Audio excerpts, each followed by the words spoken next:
Hey guys, okay, so I want to come do a little introduction of sourdough and why I find it very beneficial to incorporate sourdough into your daily life. So here is my current sourdough starter right here. And you can use any type of jar that you want. I just happen to use a quart-sized jar because that just is good enough for our family to just use every day. There are people who definitely go much bigger volumes and stuff like that, which is great. So do what is good for your family. If you need to go small, if you want to go large and just do it all, that's awesome. So sourdough is actually what I find to be very healthy bread choice. And the reason why I find this to be a healthy bread choice is because the sourdough is basically just flour and water, and then it grabs wild yeast from the air. And then while it's grabbing the wild yeast from the air, it's eating the flour for food, and then that makes it healthier because it's breaking down the gluten and the phytic acid and some other things in there that makes it easier for our bodies to digest. So if my stomach is busy digesting things that are hard or harsh or even chemicals or stuff like that, it's so busy doing all of that, it's not working on the immune system. So if I can make things healthier for my body and things that are broken down and easier for my my guts to go ahead and my gut lining to go ahead and absorb the vitamins, then it makes everything just healthier. And the reason why I really want to encourage you guys to try sourdough and to incorporate it in your everyday life is because what I've realized, and I did not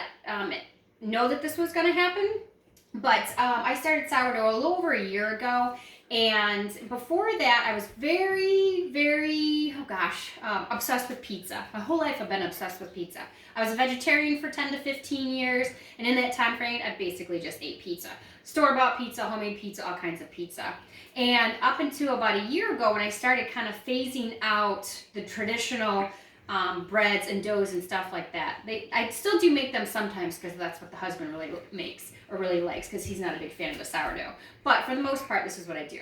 So I started phasing out the other kind of dough, and I'm making the sourdough stuff. So now I make sourdough pizza. I'm not having all that gluten. I mean, there's still gluten, but it's not that hard stuff that I was just referring to. It's broken down, easier for my body to handle.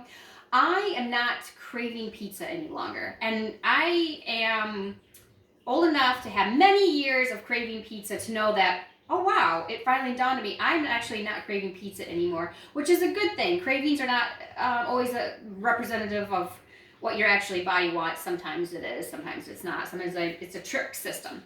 And pizza for me was a very comforting food, easy food. I love pizza. I still love pizza. I just don't crave it and need to make that yeasty dough of it anymore, so which has been a really great health benefit, and I noticed that I was able to lose some weight and keep off the weight, and here comes the winter, and usually it comes back right away, and it has not come back so far. So I can tell you that for me it has become very healthy for me. And so all the science and all the data that I have read, that I can't regurgitate to you because I'm not a very scientific person, I just know what I've been experiencing, and that I can tell that it's a healthier choice. And also a lot of times when I start to make that yeasty traditional dough, the family starts to get a little more sick more often, colds and stuff like that. So it's been nice and to see the change from that going out, and then again with the pizza. Now I still make lots of pizza. Well, maybe about once a week, but I actually make it's sourdough. There's sourdough pizza dough, and actually my favorite is using the naan bread recipe to make pizza, and because it's got it's thin, but it's got like a chew to it, and it's really easy, and I like doing that. So those are the health benefits of like why I want to encourage you guys to do sourdough. So come along with me into the next couple of videos. We're going to talk about how to get started and what you need to get started with sourdough. So I'll see you at the next video.